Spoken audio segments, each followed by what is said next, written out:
अधर्म का पक्ष लेने के कारण महात्मा भीष्म को देख लो, ऐसे महात्मा भगवान के विपक्ष में खड़ा होना पड़ा।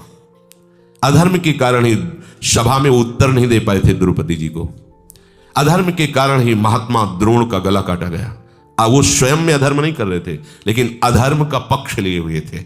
अधर्म के कारण ही महात्मा अश्वत्थामा को आज भी भटकना पड़ रहा है। अधर्म के कारण ही ये बड़े बड़े पवित्र बुद्धि वाले भी विपक्ष में भगवान के हो गए। अधर्म बड़ा ही कड़वा है, वो किसी को भी गिरा सकता है।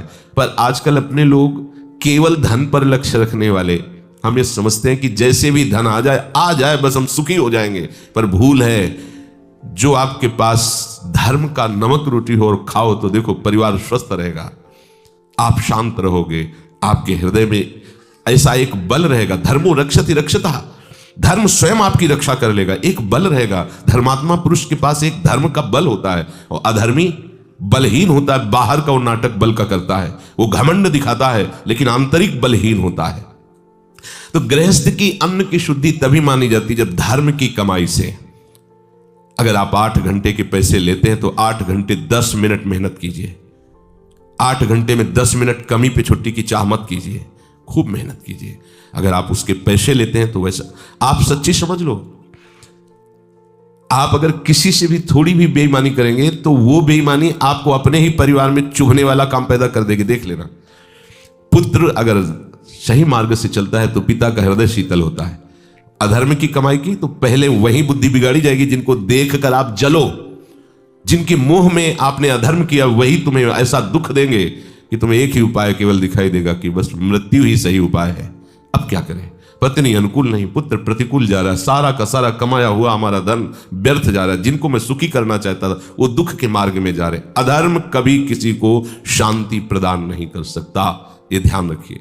धर्मात्मा पुरुष का कभी कोई बाल बांका नहीं कर सकता।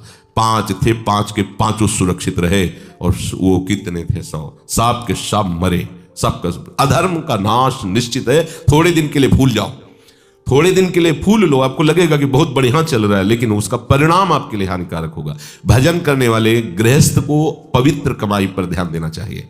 पवित्र अन्न जो अपनी मेहनत की कमाई का, वो आपको भजन कराएगा। बेईमानी, बेविचार, हिंसा, चोरी, द्वेष, इससे आप कितना कमा लो, आपके पुत्रों में ही ऐसा झगड़ा पैदा हो जाएगा कि तुम भोजन पा करके भी अशांति से जलते रहोगे। एसी में बैठोगे, हृदय तुम्हारा जलता रहेगा। और अगर आप धर्म से चलोगे तो माना कि आपके घर में सही कपड़े नहीं, एसी नहीं, पंखा, आप बिना पंखा के भी सो जाओगे, क्योंकि हृदय में शांति है, चैन है। एक घटना बताते हैं। एक गरीब घर की लड़की दूसरों के घर में पोछा लगाने की उसको सेवा मिली। धनी मानी लोग ऐसे रख लेते हैं, तो वो पूरे घर को पोछा लगाना, सफाई करना, तो सब धीरे धीरे जब कई वर्ष पुराना कोई सेवक हो जाता है तो उससे छुपाव खत्म हो जाता है। वो अलमारियों को देखा कि बहुत स्वर्ण है, पैसा ऐसा, और उसने किसी पुरुष से मित्रता कर ली। और उस पुरुष ने कहा कि हम तुम्हें ब्याह करके बहुत अच्छी व्यवस्था में रखेंगे, पर इतना धन हम कहाँ से लाएंगे। वो चुप रहे। उसने कहा धन तो जहां काम करती बहुत है वहां, तो उसने कहा अगर तुम सहयोग करो तो हमारे दोस्त हैं, मिल करके वहां चोरी कर लें। ठीक है। समय निश्चित हो गया, क्योंकि वो अधिक समय सेवा में रहती तो सबको पता कब कौन कहां कैसे, पूरा पक्का करके, और चोरों को अंदर खोल करके उसका मित्र भी और उसके वो 4 चोर भी उसके साथ अंदर गए। उन लोगों ने छीना झपटी करते समय पत्नी की हत्या, पति की हत्या, और छोटा बालक था 8 वर्ष का, वो चुपचाप अलमारी में छुप गया जाके। अब वो जो सेविका लड़की थी उसने कहा आपने तो केवल चोरी की बात की थी, ये बात हम नहीं बर्दाश्त करते, हमारे तुमने मालिक को मार दिया। हम सोचती थी पैसा चुरा लोगे, भाग चलेंगे, अपना घर गृहस्थी बसाएंगे, शांति से रहेंगे, अधर्म करके शांति से रहेगा। अच्छा, अब उन चारों को ये भय सता गया कि ये कहीं सरकार को सूचित न कर दे, पुलिस आदि को। तो जो उसका मित्र था उसको गाड़ी में बैठा, लेकिन अब यहाँ रहना ठीक नहीं है, चलो। और रास्ते में अपने मित्रों से कहा हमारा हिस्सा दीजिए और लड़की को ले जाइए। उन लोगों ने लड़की के साथ गलत किया, उसे मार डाला। इसके बाद जब घर में ये बात खुली तो बच्चे ने सब बता दी, वो काम करने वाले, उसकी भी जब 100 मिली तो वो जानकारी की। चारों वो जेल गए, लड़की की मृत्यु हुई। कौन शांति से रह पाया? अधर्म के द्वारा कोई शांति से रह पाता है? नाश, केवल नाश। सच्ची मानिएगा, केवल नाश। शब्द याद कर लो।